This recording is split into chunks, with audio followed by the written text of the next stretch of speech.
Bismillahirrahmanirrahim. Assalamualaikum warahmatullahi wabarakatuh. Waalaikumsalam warahmatullahi wabarakatuh. Alhamdulillahirrahmanirrahim. Kita panjatkan puja serta puji syukur kita kepada Allah SWT, yang mana pada kesempatan ini, pada hari ini kita masih dipertemukan oleh Allah SWT di ruangan kelas 6 untuk mengisi desiminasi guru penggerak angkatan ke-7. Jadi saya sebagai guru penggerak, calon guru penggerak angkatan ke-7 ingin berbagi kepada teman-teman, kepada kepala sekolah untuk apa yang saya telah lakukan, kemudian apa yang telah saya pelajari di guru penggerak ini. Jadi sebetulnya saya hanya sebagai penyampai aja, penyampai juga belajar dari loka pertama sampai besok ini loka kedua. Jadi saya berterima kasih kepada kepala sekolah, khususnya Bu Lis, kemudian kepada teman-teman karena telah mendukung dari guru penggerak ini. Jadi yang pertama kali ini pertama kali sambutan dari kepala sekolah, ya, barangkali Ibu Lis untuk menyampaikan sepatah dua patah yang akan disampaikan Bu Lis. Silakan.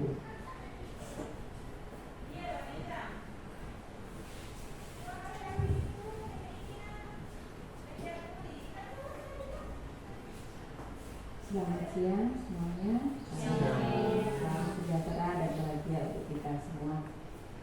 Terima kasih kepada Pak Mulyadi yang merupakan calon guru penggerak angkatan ke-7.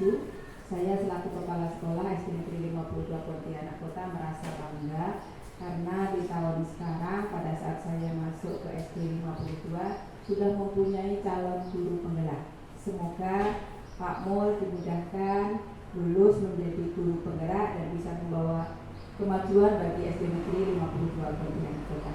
Mungkin itu yang bisa saya sampaikan. Silakan Pak Mul melanjutkan tugas diseminasinya. Terima kasih, selamat siang dan salam sejahtera untuk kita semua.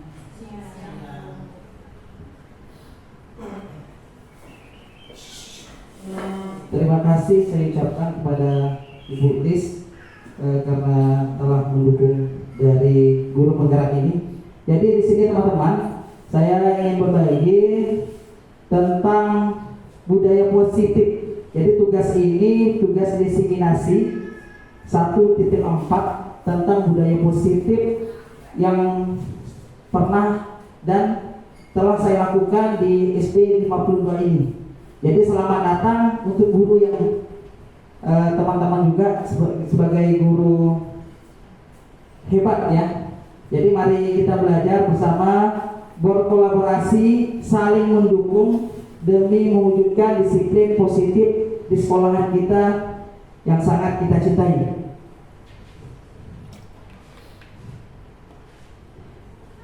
Di sini, ya,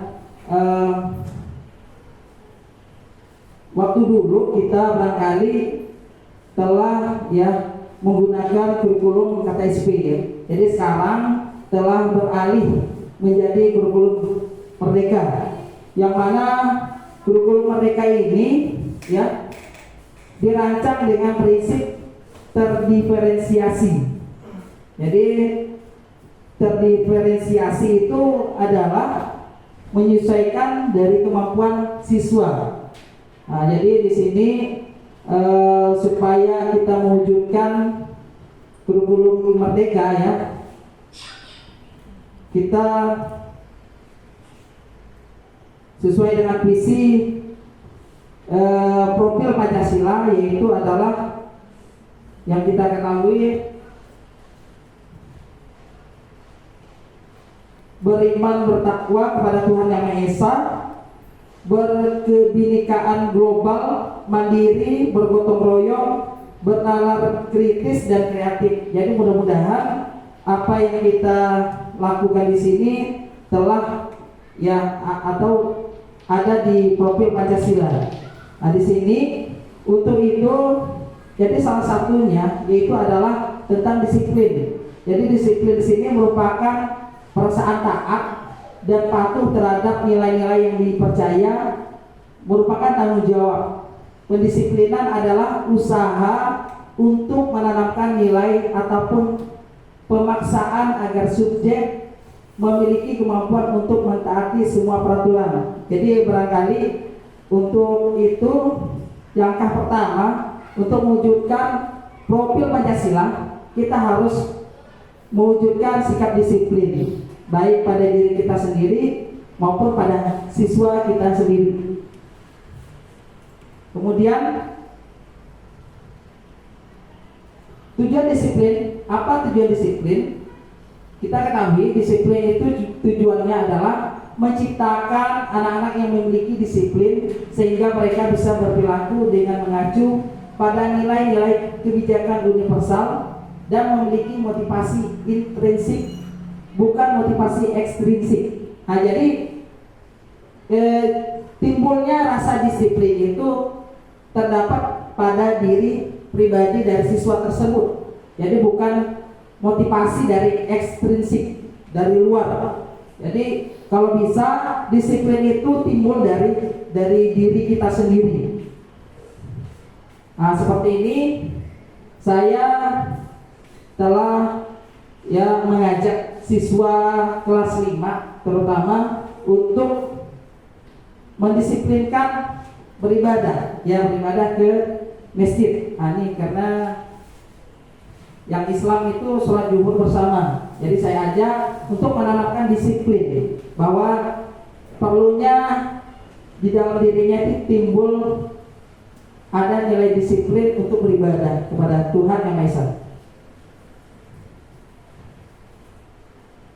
Kemudian disiplin positif. Jadi disiplin di sini merupakan salah satu cara penerapan disiplin yang bertujuan untuk menumbuhkan kesadaran serta memperdayakan anak untuk melakukan sesuatu tanpa ancaman maupun hukuman. Nah, jadi kalau bisa sebagai guru kita harus mendisiplinkan anak itu tanpa ada ancaman maupun atau hukuman. Ya. Jadi dari dalam diri mereka sendiri kita memberikan kepercayaan kepada anak bahwa ini adalah nilai positif dan harus kamu lakukan. Jadi tanpa ada paksaan dari gurunya, bahkan dari hukuman. Jadi ada keterpaksaan. Jadi kalau disiplin itu kalau bisa dari dalam diri mereka sendiri. Nah, jadi seperti ini saya mengajak siswa kelas 5 untuk setiap hari Jumat itu membaca Al-Quran. Ini adalah nilai disiplin juga nilai positifnya. Kemudian kebutuhan dasar manusia. Jadi kita menyadari bahwa kebutuhan kita itu kalau di sini saya tuliskan ada 4. Bertahan hidup. Jadi bertahan hidup, manusia itu bertahan hidup mencari nafkah untuk kebutuhannya. Dia bekerja dari pagi sampai malam makan untuk bisa bertahan hidup, itu mencari nafkah Kemudian manusia juga memerlukan kasih sayang. Jadi kasih sayang itu harus kita perlukan juga. Jadi anak juga memerlukan kasih sayang. Bagaimana seorang guru memberikan kasih sayang yang lebih pada anak, agar mereka itu percaya bahwa ini guru saya ini telah memberikan kasih sayang penuh pada dirinya. Kemudian manusia juga biasanya ada di dalam diri itu kekuasaan. Jadi timbul ada kekuasaan, ingin mencapai kekuasaan yang lebih biasanya. Dan manusia juga biasanya di dalam dirinya itu adanya kebebasan, bebas dari segala ancaman, hukuman, apalagi juga pada diri anak. Jadi diri anak itu juga ada kekuasaan juga, bagaimana kita mengendalikan kekuasaan. Barangkali di dalam kelas kita melihat ada yang agak sedikit berkuasa gitu ya, membuli kawannya. Jadi bagaimana cara kita yang memberikan nasihat ya kepada siswa yang barangkali ingin berkuasa di kelasnya ya. Kemudian kebebasan bagi anak, misalnya dia ingin mau main ya, main di dalam kelas, bagaimana kita mengkondisikan supaya mereka itu tertib di dalam belajar. Kemudian motivasi perilaku manusia. Motivasi merupakan dorongan yang timbul pada diri seseorang secara sadar atau tidak sadar untuk melakukan suatu tindakan tujuan tertentu. Jadi kita itu kepada anak hanya memberikan dorongan, kalau bisa memberikan dorongan tanpa adanya hukuman dan ancaman kepada anak. Jadi anak bisa ya timbul rasa stres pada diri anak. Kalau bisa kita tiap hari memberi motivasi. Saya pun juga ya, Bapak Ibu, tidak menutup kemungkinan sih kita memberikan hukuman itu sebagai efek jerah ya pada anak. Tapi kalau bisa, yang pertama itu kita harus memberikan motivasi, memberikan nasihat. Ini tidak boleh anak-anak melakukan ini, seperti ini tidak boleh. Yang harus kamu lakukan adalah seperti ini. Jadi sebagai guru kita setiap hari memberi motivasi kepada siswa kita. Ya, sehingga motivasi yang merupakan ekstrinsik ya, dorongan, timbul rasa pada diri dia sendiri ya. Jadi motivasinya jadi intrinsik pada diri siswa tersebut. Nah, kemudian motivasi perilaku manusia itu juga keinginan mendapatkan imbalan atau penghargaan dari orang lain. Jadi mereka itu berperilaku seperti itu biasanya kita memberikan suatu imbalan, ya. Jadi ini merupakan motivasi yang bersifat ekstrinsik ya, dorongan pada orang lain.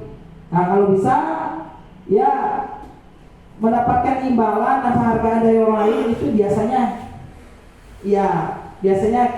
pernah kita lakukan di dalam kelas. Itu sih tidak masalah sih sebenarnya. Tetapi bagaimana cara kita menimbulkan adanya dalam diri dia sendiri. Jadi motivasi belajar dia bukan karena dari imbalan atau penghargaan, tapi dalam diri dia sendiri. Boleh nggak kalau kita seperti memberikan memberikan imbalan penghargaan? Boleh saja, ya boleh saja, asalkan tidak berlebihan.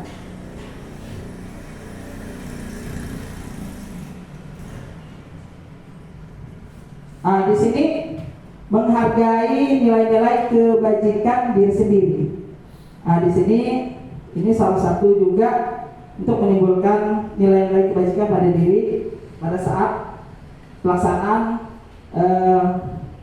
upacara bendera. Ini bisa dapat menimbulkan kebajikan pada diri sendiri, mendisiplinkan diri ya, karena sadar akan nilai kebajikan dirinya.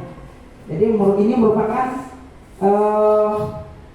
merupakan motivasi intrinsik ya. Biasanya anak itu, Pak, saya sebagai petugas Pak. Nah, jadi itu udah menimbulkan dari kesadaran diri mereka sendiri tanpa ada dorongan dari gurunya biasanya. Nah, kalau seperti itu, Bapak Ibu, kita harus mensupport ya, lebih mensupport anak yang pengen dia yang mau jadi petugas misalnya. Jangan kita nggak usah kamu, nah seperti itu nggak usah, kita arahkan. Jadi kita arahkan, ya baik anak-anak, kamu sebagai ini ya, kalau bisa, biarpun anak itu mempunyai kekurangan, kita selalu memberikan motivasi sehingga lahirlah motivasi intrinsik pada diri mereka sendiri. Kemudian ini konsep disiplin dengan identitas yang gagal. Nah, ini merupakan ya, hukuman itu bukan kita gagal ya sebenarnya, tapi ini merupakan ya bukan motivasi dari dalam dirinya ya. Jadi hukuman itu dapat menyakitkan dan menyakitkan perasaan dia. Jadi bebekas pada diri dia tuh. Biasanya Bapak Ibu, biarpun mereka itu telah misalnya selesai sekolah, masih diingatnya biasanya. Nah, jadi hukuman yang diberikan kepada dari gurunya itu dapat menyakitkan perasaan dan hatinya dan berbekas pada memori dia biasanya. Kemudian ketidaknyamanan. Jadi tidak nyamanan itu ya pastilah kita diberi hukuman. Misalnya kita menjemur anak ya di siang hari panas gitu ya. Jadi anak itu merasa tidak nyaman, pasti kepanasan. Nah, itu dulu saya pernah lakukan. Ya, tapi karena ya kalau hukuman itu bukan salah satu membuat efek jerah ya. Kalau bisa kita memberikan motivasi saja. Kemudian hukuman itu bersifat memaksa. Ya, pasti memaksa ya. Jadi hukuman itu sifatnya memaksa. Kamu harus melakukan seperti itu gitu ya. Nah, jadi kalau bisa kita memberikan dorongan. Kemudian murid menyembunyikan kesalahan.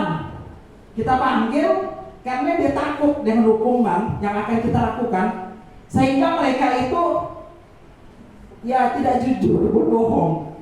Jadi kalau bisa kita menggali dulu, apa kesalahan kamu, harus jujur anak-anak. Ibu atau bapak tidak menghukum kamu harus bersikap jujur pada bapak atau ibu. Seperti itu. Kemudian murid menjadi rendah diri karena hukuman, dibully kawannya, ya bisa membuat mereka lebih rendah diri. Jadi dibully oleh kawannya, kamu dipanggil guru gini katanya. Seperti itulah. Jadi hukuman itu dapat memberikan bekas, ya seperti yang saya sampaikan tadi. Kemudian kalau penghargaan ini boleh kita lakukan, tetapi secara tidak berlebihan ya. Itu penghargaan itu tidak efektif sebenarnya. Jadi kalau bisa dari diri mereka sendiri. Kemudian dapat merusak hubungan. Jadi ada kecemburuan antar temannya. Jadi dapat merusak hubungan. Kemudian mematikan kreativitas. Mematikan kreativitas maksudnya di sini, Bapak Ibu, dia itu melakukan sesuatu karena ingin mendapatkan penghargaan. Kalau bisa anak itu ya tidak seperti ini. Ya, dia itu melakukan sesuatu tapi di dalam dirinya sendiri, karena dari dirinya sendiri. Kemudian menghukum dengan sistem ranking. Mengapa kurikulum Merdeka atau kurikulum K13 itu tidak kita cantumkan ranking? Seperti ini lah. Karena dapat menghukum sistem dengan sistem rankingan. Jur 1, kamu kasih jur 1 katanya. Seperti itu. Sebenarnya sih kalau tidak berlebihan, ya berpikirnya tidak berlebihan, itu memberikan semangat sih sebenarnya. Tapi ada anak yang memang dia itu udah berusaha sebaik mungkin, tetapi dia masih tetap juara ke bawah terus. Ada seperti itu. Jadi itu dapat menghukum dengan sistem rankingan. Kemudian melampas hak menghargai dirinya. Jadi karena dia itu udah merasa dia paling bodoh, ini seperti inilah. Kemudian dengan identitas sukses, konsekuensi. Jadi penguatan itu dengan jangka pendek ya. Monitoring berkelanjutan, stimulus respon, kemudian murid menghormati peraturan. Jadi konsekuensinya, jadi kalau mau dibandingkan restitusi nanti ya, jadi penguatan ini selalu kalau konsekuensi itu secara stimulus. Jadi ada dorongan ya baru bertindak. Tapi kalau secara restitusi ya, jadi murid itu bertanggung jawab atas perilakunya. Jadi kesadaran dari dirinya. Kemudian fokus pada pemecahan jangka panjang. Kemudian murid menghormati diri dan orang lain. Kemudian murid bersemangat memperbaiki kesalahannya. Jadi restitusi di sini, Bapak Ibu, jadi cara kita menanamkan disiplin positif pada murid ya. Jadi pengertian restitusi yang saya sampaikan tadi itu adalah jadi proses menciptakan kondisi bagi murid untuk memperbaiki kesalahan mereka sehingga mereka bisa kembali pada kelompok mereka dengan karakter yang lebih baik. Jadi ciri-ciri restitusi di sini bukan menembus kesalahan, namun belajar dari kesalahan. Nah, jadi mereka itu, saya melakukan perbaikan seperti ini bukan saya ingin menembus kesalahan yang saya lakukan. Jadi karena kesadaran diri mereka sendiri. Kemudian memperbaiki hubungan. Tawaran bukan paksaan. Nah, yang tentunya itu tawaran bukan paksaan. Kita memberikan penawaran kepada siswa. Jadi anak-anak, kalau kamu berperilaku seperti ini, kamu akan disenangi oleh temanmu. Bapak, ibu akan senang dengan kamu. Jadi kita memberikan tawaran, bukan secara paksaan. Nah itu. Jadi poinnya restitusi ya. Menuntut untuk melihat kedalaman diri, kemudian mencari kebutuhan dasar yang mendasari tindakan, fokus pada karakter bukan tindakan, menguatkan dan fokus pada solusi. Jadi pada intinya sikap pendekatan restitusi disiplin ini adalah bukannya paksaan, ya, bukan paksaan, tetapi timbul pada diri mereka sendiri.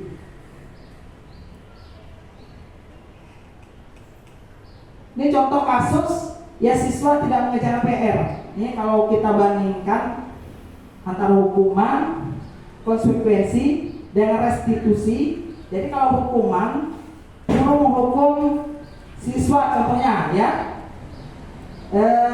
hormat kepada bendera selama 10 menit. Itu berupa hukuman. Guru marah dan murid menjadi takut. Nah, jadi biasanya seperti ini. Ya, kalau hukuman akibatnya seperti ini.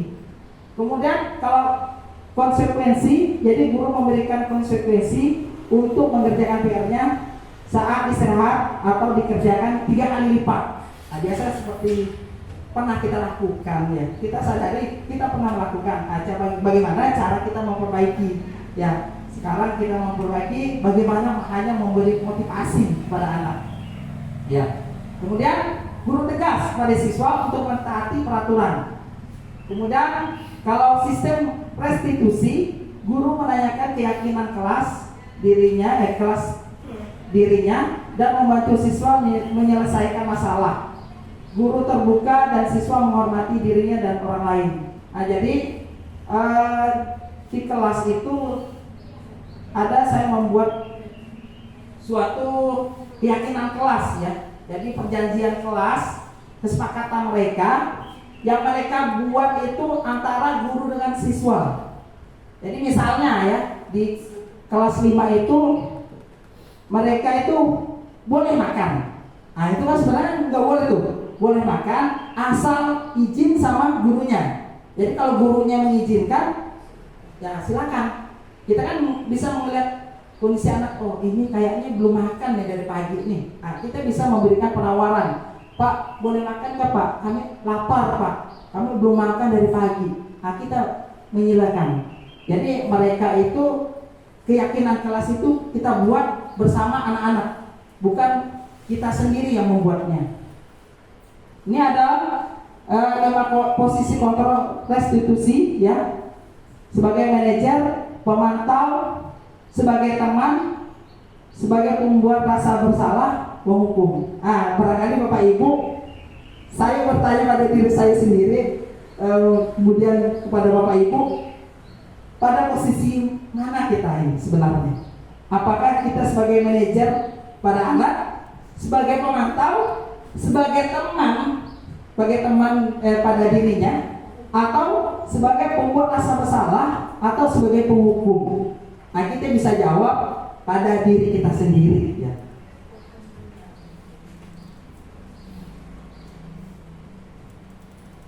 Kemudian ini adalah contoh kasus dan penerapan 5 posisi kontrol restitusi. kasus apa ini ya? Nah, kalau sebenarnya kita lihat tidak ada ya, tidak ada yang aneh gitu ya, hanya foto doang. Tetapi kita lihat kalau kita besarkan lagi, di sini ada anak ya. Coba Bapak Ibu lihat tangan beliau ini, mereka nih. Ini tanpa kita sadari nih sebenarnya. Saya ngajak berdoa padahal tuh anak-anak, acungkan tangan kalian gitu ya. Kita berdoa. Tanpa saya sadari, ya ada ya temannya itu mengacungkan seperti ini. Nah, jadi seperti ini kan adalah salah ya. Nah, jadi ini bisa kita panggil anaknya.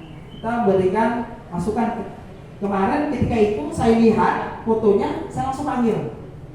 Dika, ini kan namanya Dika ya.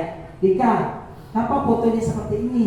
Saya bilang, bapak saya bilang kepada anak tuh, iya Pak, hanya main-main katanya. Oh nggak bisa, saya bilang. Kalau ini menandakan bahwa perbuatan yang buruk, saya bilang. Dan jangan mengulangi kesalahan lagi, saya bilang. Ada perjanjian antara saya dengan Dika. Jadi alhamdulillah sekarang alhamdulillah sih tidak pernah lagi sih kalau diburu.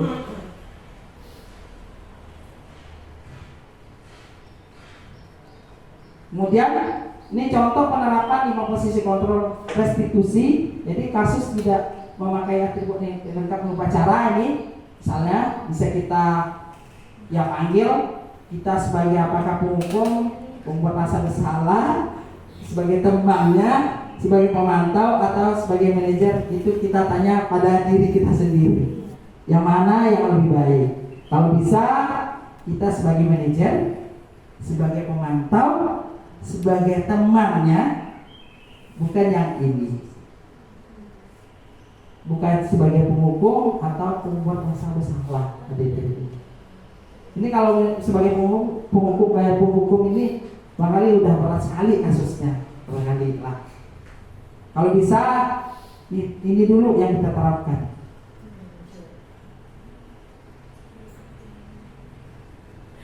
Nah, di sini keyakinan kelas yang tadi saya sampaikan itu keyakinan kelas. Mengapa keyakinan kelas? Mengapa tidak peraturan kelas? Gitu ya. Kan hampir sama antara keyakinan peraturan. Kalau ada barangkali dari Bapak Ibu yang bisa membedakan antara keyakinan peraturan kelas.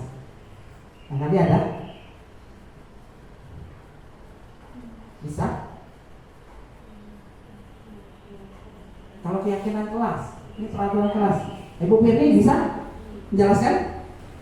Membedakan antara keyakinan kelas dengan peraturan kelas. Mengapa kok keyakinan kelas gitu yang kita buat, bukan peraturan kelas? Kan kalau kita berpikir sama aja gitu kan? Ya. Tetapi di sini mengapa kita membuat keyakinan kelas? Karena keyakinan kelas ini dibuat antara kita dengan siswa, kesepakatan. Jadi kesepakatan tulus mereka itu, bukan peraturan kelas. Yang peraturan kelas itu udah dibuat oleh kita sendiri biasanya. Oh mereka itu ada rasa paksaan dari mereka. Kalau bisa kita membuat keyakinan kelas. Jadi kita kalau minggu ini saya memberikan tugas kelompok pada anak, kan telah saya buat keyakinan kelas. Tadi ada 6 poin. Jadi 6 poin. Salah satunya boleh makan. Nah, di situ salah satunya kesepakatan antara saya dengan siswa, boleh makan asalkan harus izin sama gurunya. Nah, jadi setelah saya beri PR kelompok, jadi 1 minggu mereka mendesain ya yang telah mereka catat keyakinan kelas, nanti ditempel di kelas. Nah, jadi Bapak Ibu boleh buat seperti itu.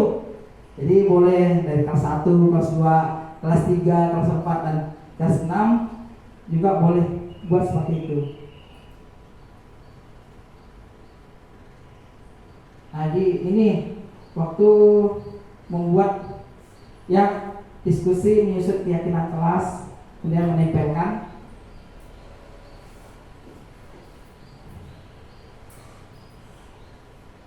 Nah di sini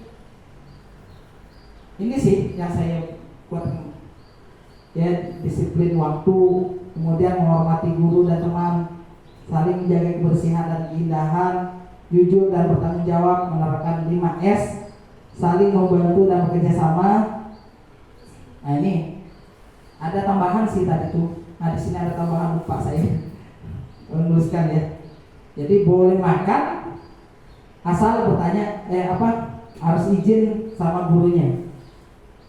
Ini kurang satu. Jadi bagaimana pembentukan keyakinan kelas lebih abstrak dari peraturan, kemudian berupaya pernyataan universal, menggunakan kalimat positif, kalimatnya mudah diingat, sesuai dengan kondisi kelas atau sekolah kita, dibuat oleh warga kelas dan melibatkan semua siswa. Nah, ini kalau pembentukan keyakinan kelas sesuai dengan kelas kita. Bolehkah Pak membuatnya beda antara kelas 1 dengan kelas 2? Ya boleh tentunya. Ya ini kan sesuai dengan kesepakatan kelas kita antara guru dengan siswa. Karena melibatkan semua siswa dan guru warganya. Kemudian kalimatnya kalau bisa Bapak Ibu harus menggunakan atau kalimat yang mudah diingat ya, jangan terlalu panjang-panjang.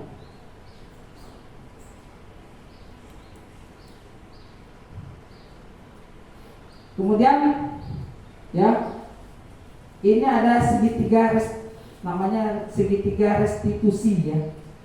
Ini menstabilitaskan identitas. Kita semua akan melakukan hal yang terbaik yang bisa kita lakukan. Validasi tindakan yang salah. Semua perilaku memiliki alasan. Jadi mereka itu salah, biasanya ada alasan. Pak, saya itu salah, misalnya dia itu tidak izin, ya tidak izin atau WA kita, misalnya dia tidak masuk kelas. Besoknya kita panggil, ya pasti dia itu ada alasan barangkali. Pak, barangkali alasannya mamanya tidak ada paket misalnya. Nah, barangkali itu kan salah satu alasan ya. Biarpun itu salah sebenarnya, harus izin. Kemudian menanyakan keyakinan. Jadi kita semua memiliki motivasi internal. Nah di sini,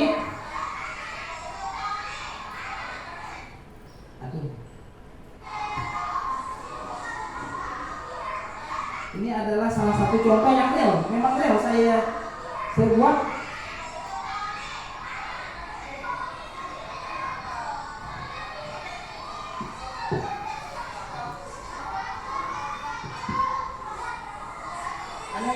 Ada dua orang yang lagi berbincang, tapi dia ada mengatakan kata goblok atau bodoh gitu.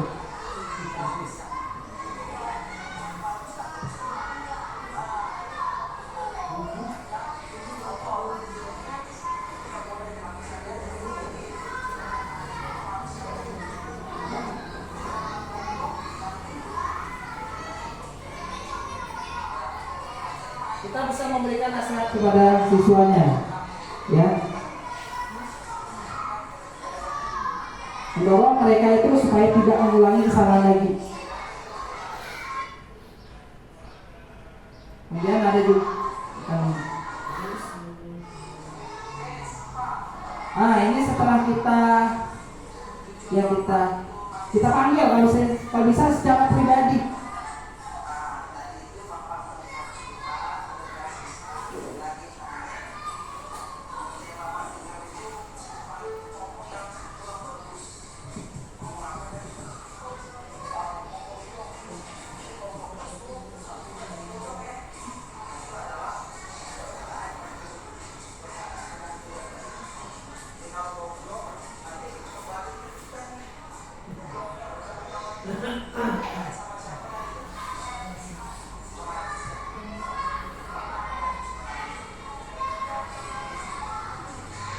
Jadi saya bilang kepada siswa tersebut bahwa kalau kita mengatakan goblok pada kawan kita, itu akan kembali kepada dirinya sendiri. mau doakan dirinya sendiri supaya jadi orang bodoh. Nah, seperti itu. Nah, jadi saya memberikan nasihat, ya, dorongan nasihat atau budaya yang positif kepada siswa tersebut.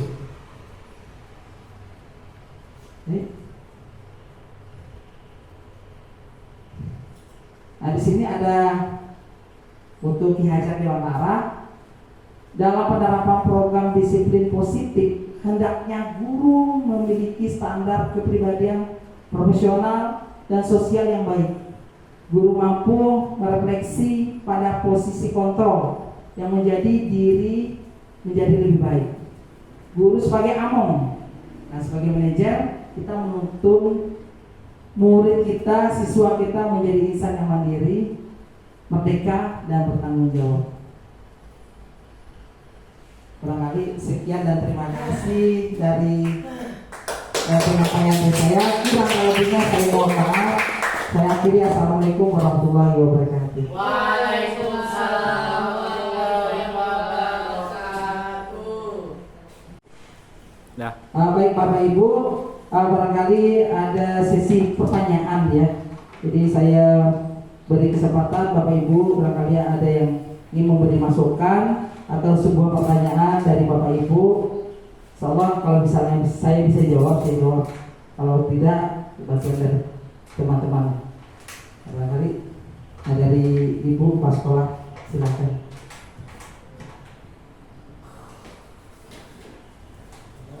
Terima kasih Pak Mul kesempatannya untuk bertanya. Saya hanya ingin menanyakan, program ini kan sangat bagus. Tadi setelah mendengarkan paparan dari awal sampai akhir itu, sepertinya ini bisa diterapkan di kelas-kelas lain. Apakah hal ini boleh dilakukan dan bagaimana caranya supaya kawan-kawan guru yang lain itu mau menerapkan hal yang baik seperti itu? Terima kasih. Terima kasih kepada Ibu Kepala Sekolah. Jadi program guru bergerak ini memang ada pelatihan, ditatar kita untuk ingin adanya perubahan ya di dalam cara kita mengajar, dan cara kita menghadapi siswa yang mungkin jadi problem kita selama ini ya.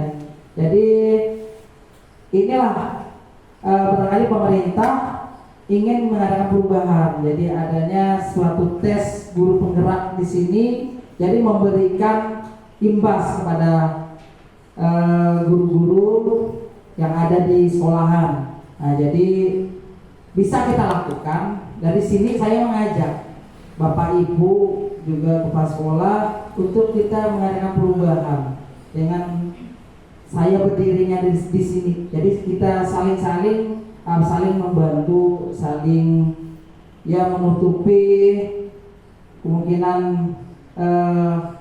kekurangan kita, yang memberikan motivasi. Kemudian kita memperbaiki ya. Yang intinya itu ada perubahan dari diri kita sendiri. Kalau kita ingin merubah anak dari diri kita sendiri, harus kita rubah dulu, kemudian baru kita sebarkan kepada teman-teman kita. Nah, mungkin jawaban itu yang saya jawab dari pertanyaan dari para sekolah. Barangkali ada teman dari teman-teman atau dari dewan guru yang ingin bertanya. Ayah dari Ibu Budi.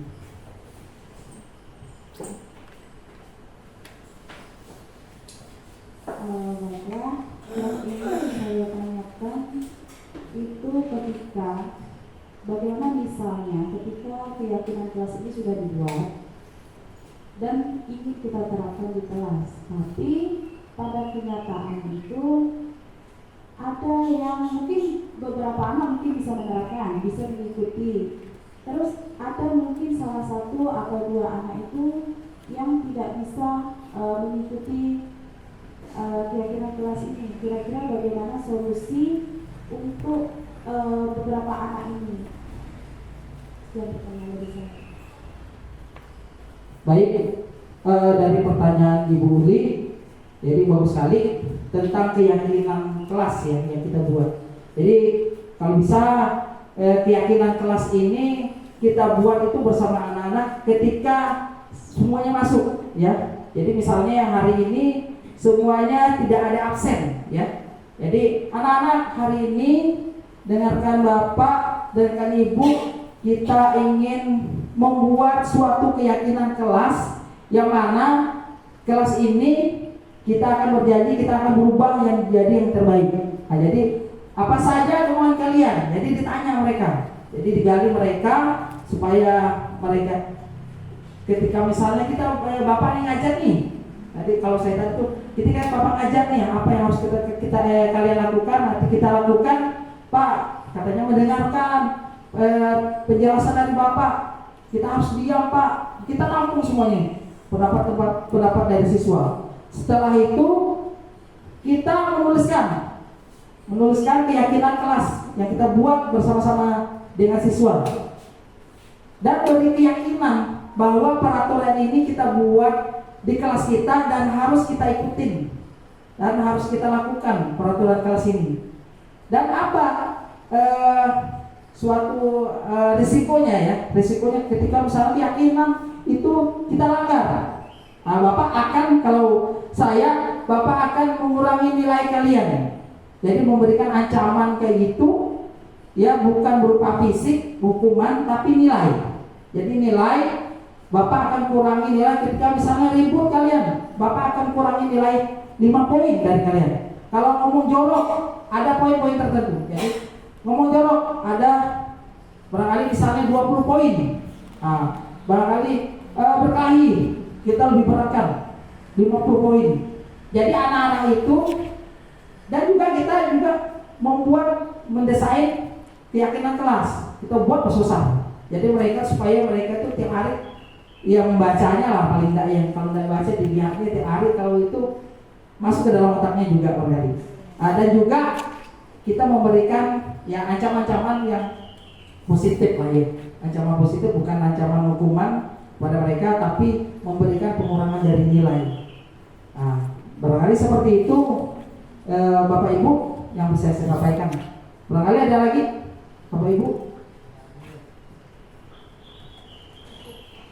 Cukup ya?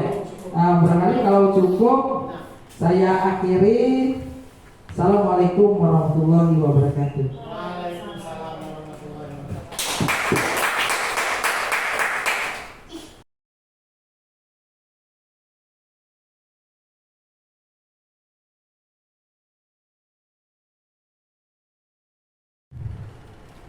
Selamat siang, salam sejahtera untuk kita semua. Saya akan memberikan testimoni selaku Kepala Sekolah SD Negeri 52 Pontianak Kota. Kegiatan hari ini sangat luar biasa, banyak pelajaran yang bisa kita petik, dan semoga Pak Mulyadi lolos menjadi guru penggerak. Demikian juga untuk Bapak Ibu guru yang lain bisa belajar dari Pak Mul apa yang harus diterapkan di kelasnya masing-masing, sehingga kita tidak lagi menerapkan hukuman fisik.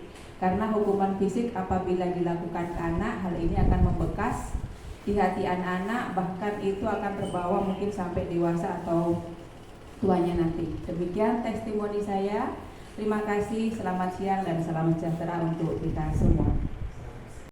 3. Assalamualaikum warahmatullahi wabarakatuh. Selamat siang. Perkenalkan, nama saya Firliza Fitri. Saya adalah guru SDN 52 Pontianak Kota sebagai wali kelas 4. Salam guru hebat. Di sini saya ingin memberikan testimoni kepada Bapak Mulyadi selaku calon guru penggerak. Setelah mengikuti paparan materi dari Bapak Mulyadi, saya sangat terinspirasi dan ingin menerapkan disiplin positif dengan mengurangi hukuman-hukuman kepada siswa saya. Di sini saya ingin menerapkan motivasi secara intrinsik dengan memberikan ceramah-ceramah yang sangat baik kepada anak murid saya sehingga mereka bisa sangat semangat untuk belajar. Semoga Bapak Mulyadi bisa memberikan praktik baik kepada anak-anak serta memberikan perilaku yang baik contoh kepada guru-guru semua. Semoga kami guru SD 52 Pontianak Kota bisa mengikuti jejak Pak Mulyadi sebagai calon guru penggerak. Sukses untuk Pak Mulyadi. Sekian testimoni dari saya. Wassalamualaikum warahmatullahi wabarakatuh. Selamat siang. Salam guru hebat. Bismillahirrahmanirrahim. Assalamualaikum warahmatullahi wabarakatuh. Saya MK Maria Sir SPD, wali kelas 3 SDN 52 Pontianak Kota. Salam guru hebat, Allahu Akbar. Ini saya akan tadi saya sudah melihat dari paparan Pak Mulyadi ya tentang testimoninya bahwa sekarang ini banyak sekali terjadi namanya hukuman fisik ya, hukuman fisik yang mengakibatkan biasanya anak-anak itu tidak mau sekolah lagi, peserta didik itu tidak mau sekolah lagi.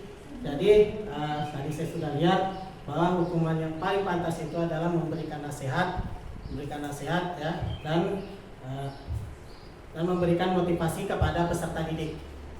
Semoga Pak Mulyadi PD bisa menjadi guru penggerak yang hebat dan bisa menjadi kepala sekolah di SD 52 Pontianak Kota. Terima kasih. Wassalamualaikum warahmatullahi wabarakatuh. Salam guru hebat.